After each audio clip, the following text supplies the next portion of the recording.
అందరికీ వందనాలండి. కొత్త నిబంధన కోసమే పాత నిబంధన రాయబడింది.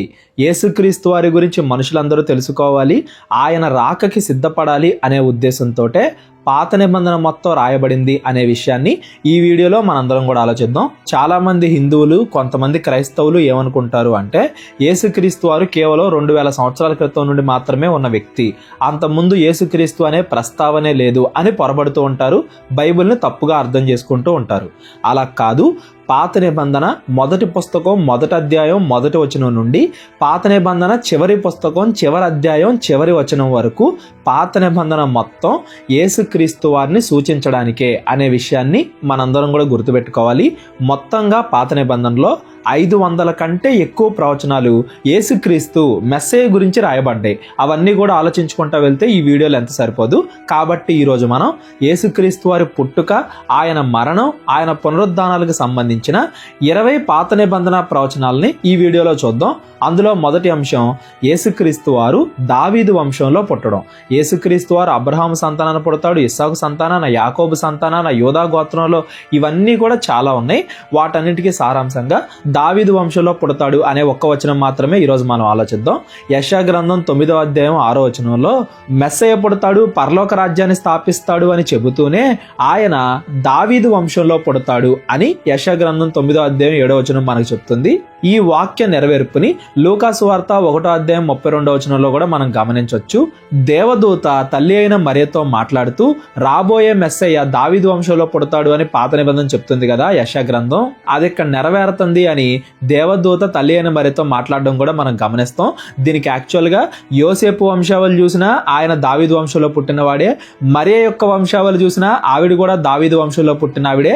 మత్తయి సువార్త ఏమో యోసేపు వంశావళి, లూకా సువార్త ఏమో మరియ వంశావళి. ఏ రకంగా చూసినా గానీ యేసుక్రీస్తు వారు దావీదు వంశంలో పుట్టారు, యోధా గోత్రంలో పుట్టారు అనే విషయం మనకు అర్థమవుతుంది. మన రెండవ అంశం మోషే వంటి ప్రవక్త. ద్వితీయోపదేశ కాండంలో మోషే మాట్లాడుతూ నేను చనిపోతున్నాను, ఫ్యూచర్లో దేవుడు మీకు నా వంటి ఒక ప్రవక్తను మీకోసం పుట్టిస్తాడు, మీరందరూ కూడా ఆయన మాట వినాలి అని మోషే గారు మాట్లాడడం మనం గమనిస్తాం. దానికి నెరవేర్పుగా యోహాను సువార్త 7వ అధ్యాయం 40వ వచనంలో కూడా యేసుక్రీస్తు వారు చేస్తున్న అద్భుత కార్యాలు చూసి ఈయన ఆ మోషే చెప్పిన ప్రవక్తే కదా, ఆ ప్రవక్తే కదా ఈయన అని జనాలు అర్థం చేసుకోవడం మనం గమనించవచ్చు. ఈ అంశాన్ని ఈ లిస్టులో ఎందుకు పెట్టాము అంటే మోషే ద్వారా దేవుడు పాత నిబంధన ఇస్తే యేసుక్రీస్తు వారి ద్వారా దేవుడు కొత్త నిబంధన ఇస్తున్నాడు. మోషే ద్వారా ఇజ్రాయేలీలు వాగ్దాన దేశంలోకి వెళ్తే యేసుక్రీస్తు ద్వారా మనుషులందరూ పరలోక రాజ్యంలోనికి ప్రవేశిస్తున్నారు.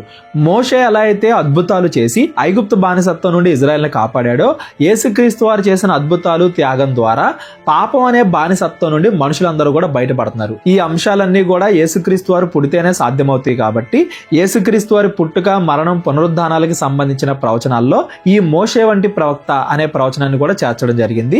మన మూడవ అంశం యేసుక్రీస్తు వారు బెత్లెహేములోనే పుట్టాలి.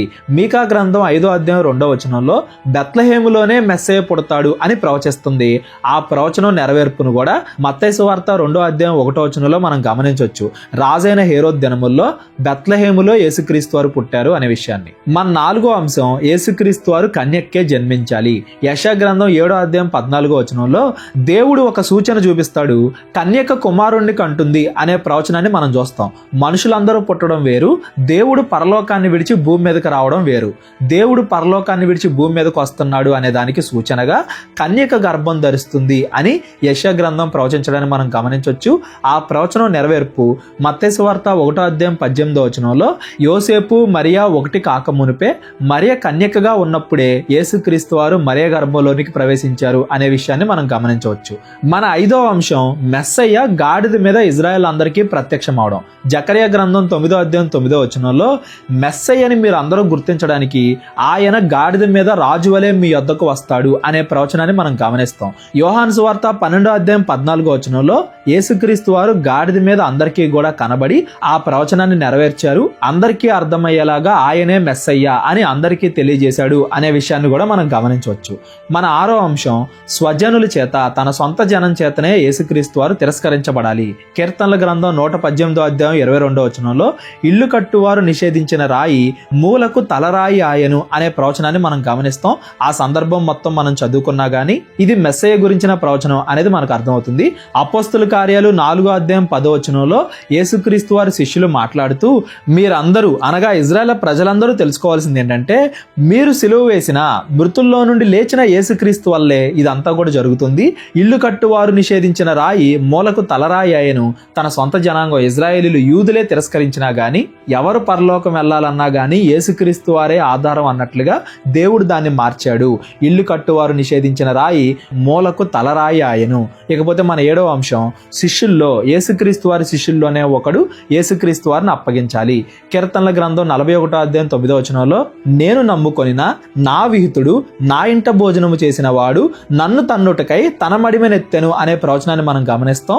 ఇది యేసుక్రీస్తు వారి గురించే అనే విషయాన్ని కూడా యోహాను సువార్త 13వ అధ్యాయం 18వ వచనంలో మనం గమనించవచ్చు. మిమ్మల్ని అందరిని గూర్చి నేను చెప్పలేదు, నేను ఏర్పరచుకొనిన వానిని ఎరుగుదును, కానీ నాతో కూడా భోజనము చేయువాడు నాకు విరోధముగా తన మడిమ ఎత్తెను అను లేఖనము నెరవేరుటకై ఇలాగు జరిగెను. యేసుక్రీస్తు వారి శిష్యుల్లో ఒకడైన ఇస్కరియోతు యోధ యేసుక్రీస్తు వారిని అప్పగిస్తాడు అని కూడా పాత నిబంధన చెప్పింది. 30 వెండి నాణేలకి అప్పగిస్తాడు అనే ప్రవచనాన్ని కూడా జకర్యా గ్రంథంలో మనం చూడొచ్చు.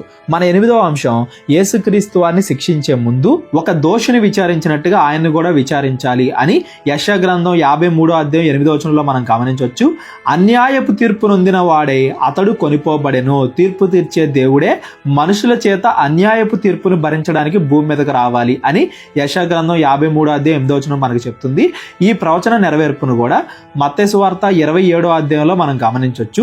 ఉదయమైనప్పుడు ప్రధాన యాజకులను ప్రజల పెద్దలందరూ యేసును చంపవలెనని ఆయనకు విరోధముగా ఆలోచన చేసి ఆయన్ను బంధించి తీసుకొని పోయి అధిపతి అయిన పొంతి పిలాతునకు అప్పగించిరి. ఇంకా చెప్పాలి అంటే లూకాసు వార్త 23వ అధ్యాయం మొత్తం కూడా యేసుక్రీస్తు వారికి శిక్ష విధింపబడక మునుపు ఆయన ఎలా విచారింపబడ్డాడు, అన్యాయపు తీర్పుని ఆయన ఎలా భరించాడు అనే విషయాన్ని లూకాసు వార్త 23వ అధ్యాయం మొత్తం కూడా మనం గమనించవచ్చు. ఇకపోతే మన 9వ అంశం, ఆయన్ని ఎంత నిందిస్తున్నా గానీ ఆయన మాత్రం మౌనంగా ఉండాలి అనే ప్రవచనం. యెషయా గ్రంథం 53వ అధ్యాయం 7వ వచనంలో, అతడు దౌర్జన్యము నొందెను, బాధింపబడినను అతడు నోరు తెరవలేదు. వదకు తేబడి గొర్రె పిల్లయు బొచ్చు కత్తిరించు వాని ఎదుట గొర్రెయు మౌనముగా ఉండునట్లు అతడు నోరు తెరవలేదు. అన్యాయపు తీర్పు జరుగుతున్నా గానీ నోరు తెరవకుండా ఉండాలి అని యెషయా గ్రంథం మనకి చెప్తుంది. లూకాసు వార్త 23వ అధ్యాయం 9వ వచనంలో, ఆయనను చూచినప్పుడు చాలా ప్రశ్నలు వేసినను, వారందరూ ఎన్ని ప్రశ్నలు అడిగినా గానీ ఆయన వారికి ఉత్తరమేమీ ఇయ్యలేదు. ఆయన ఎంత ప్రశ్నించినా గానీ యేసుక్రీస్తు వారు మౌనంగా ఆ నిందలన్నింటినీ కూడా భరించాడు అందని అర్థం. ఇకపోతే మన 10వ అంశం, యేసుక్రీస్తు వారు శిక్షింపబడక మునుపు ఆయన అపహసింపబడాలి, అవమానించబడాలి. కీర్తనల గ్రంథం 22వ అధ్యాయం 7వ వచనంలో, నన్ను చూచిన వారందరూ పెదవులు విరిచి తల ఆడించుచు నన్ను అపహసించుచున్నారు.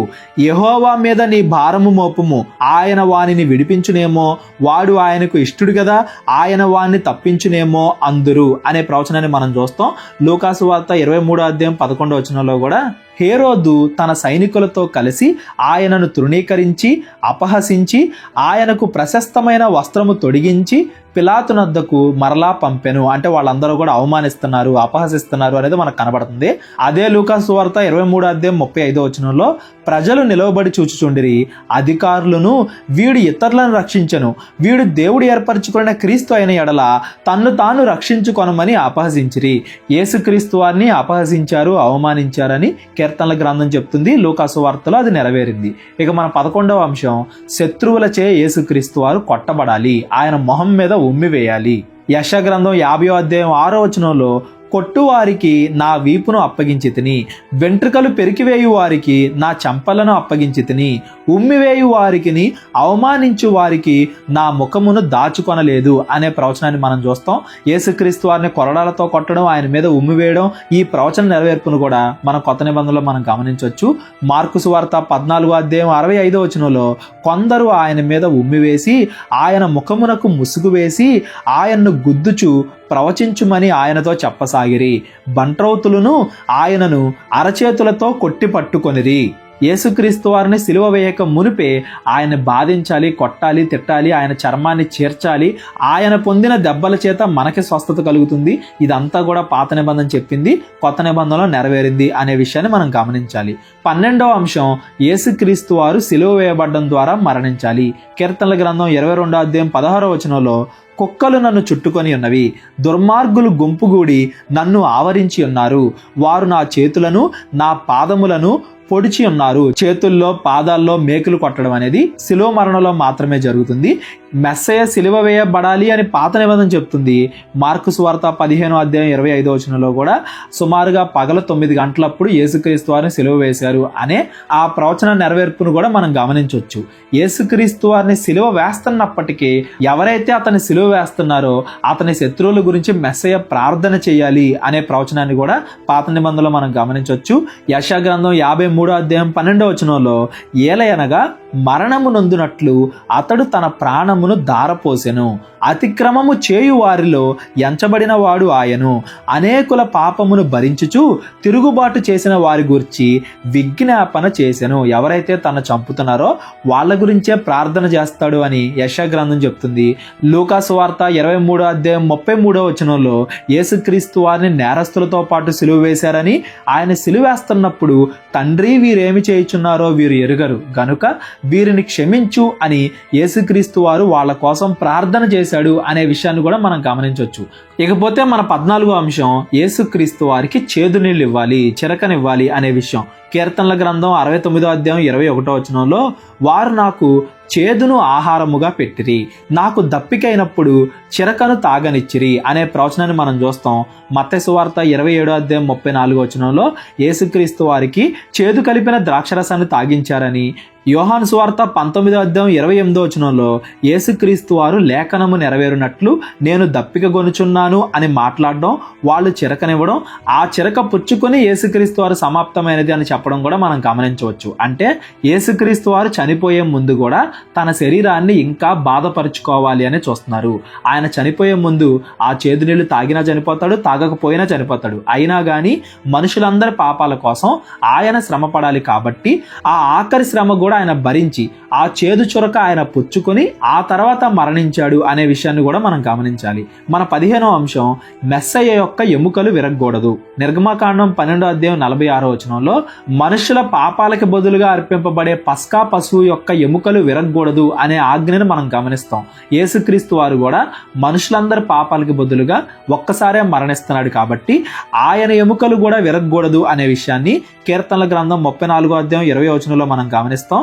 ఆయన వాని ఎముకలన్నింటినీ కాపాడును, వాటిలో ఒక్కటైనను విరిగిపోదు.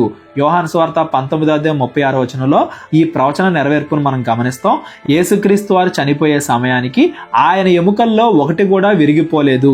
ఆయన పక్కన సిలువ వేసిన దొంగల యొక్క కాళ్ళు విరగొడతారు కానీ యేసుక్రీస్తు వారి కాళ్ళు మాత్రం విరగొట్టలేదు. ఆయన శరీరంలో ఒక్క ఎముక కూడా విరగలేదు అనే విషయాన్ని కూడా మనం గమనించవచ్చు. మన 16వ అంశం, యేసుక్రీస్తు వారి వస్త్రాల కోసం అక్కడున్న వాళ్ళు చీట్లు వేసుకోవాలి. కీర్తనల గ్రంథం 22వ అధ్యాయం 18వ వచనంలో, నా వస్త్రములను వాళ్ళు పంచుకున్నారు, నా అంగీ కొరకు చీట్లు వేయుచున్నారు అనే ప్రవచనాన్ని మనం గమనించవచ్చు. మత్తయి సువార్త 27వ అధ్యాయం 35వ వచనంలో ఆ ప్రవచన నెరవేర్పును కూడా మనం గమనించవచ్చు. యేసుక్రీస్తు వారిని సిలువ వేసిన తర్వాత చీట్లు వేసి వారందరూ కూడా ఆయన వస్త్రాన్ని పంచుకున్నారు అనే విషయాన్ని మనం గమనించవచ్చు. మన 17వ అంశం, యేసుక్రీస్తు వారు పాప పరిహారార్థ బలిగా మరణించాలి. ఆ కాలంలో ఉన్న ఇజ్రాయేలీలు పొరబడినట్లు మెస్సయ్య వేరే వాళ్ళను చంపడానికి రాడు, వేరే వాళ్ళ పాపాల కోసం చనిపోవడానికి వస్తాడు అనే విషయాన్ని యెషయా గ్రంథం 53వ అధ్యాయం 5వ వచనం నుండి మనం గమనించవచ్చు. మన అతిక్రమములను బట్టి అతడు గాయపరచబడెను, మన దోషమును బట్టి అతడు నలగొట్టబడెను, మన సమానార్థమైన శిక్ష అతని మీద పడెను, అతడు పొందిన దెబ్బల చేత మనకు స్వస్థత కలుగుచున్నది. మనందరము గొర్రెల వలె త్రోవ తప్పిపోతిమి, మనలో ప్రతి వాడును తనకిష్టమైన త్రోవను తొలిగెను, యెహోవా మనందరి దోషమును అతని మీద మోపెను. అతన్ని నలగొట్టుటకు యెహోవాకు ఇష్టమాయెను, ఆయన అతనికి వ్యాధి కలుగజేసెను, అతడు తన్ను తానే అపరాధ పరిహారార్థ బలిగా చేయగా అతని సంతానము చూచును. మన పాపాల కోసం అతడు చనిపోవాలి అని యెషయా గ్రంథం చెప్తుంది.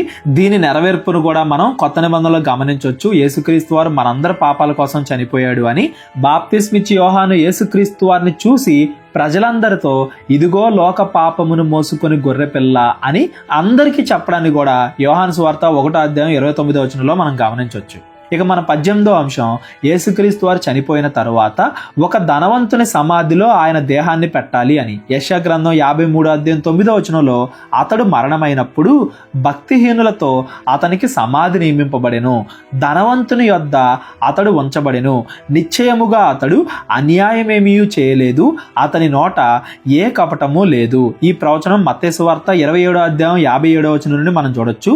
యేసు శిష్యుడిగానున్న అరిమతయి యోసేపు అను ఒక ధనవంతుడు సాయంకాలమైనప్పుడు వచ్చి పిలాతునొద్దకు వెళ్ళి యేసు దేహమును తనకిమ్మని అడగగా పిలాతు దానిని అతనికి అప్పగింప ఆజ్ఞాపించెను. యోసేపు ఆ దేహమును తీసుకొని శుభ్రమైన నారబట్టతో చుట్టి తాను రాతిలో తొలిపించుకొనిన కొత్త సమాధిలో దాన్ని ఉంచి సమాధి ద్వారమునకు పెద్ద రాయి పొర్లించి వెళ్ళిపోయెను.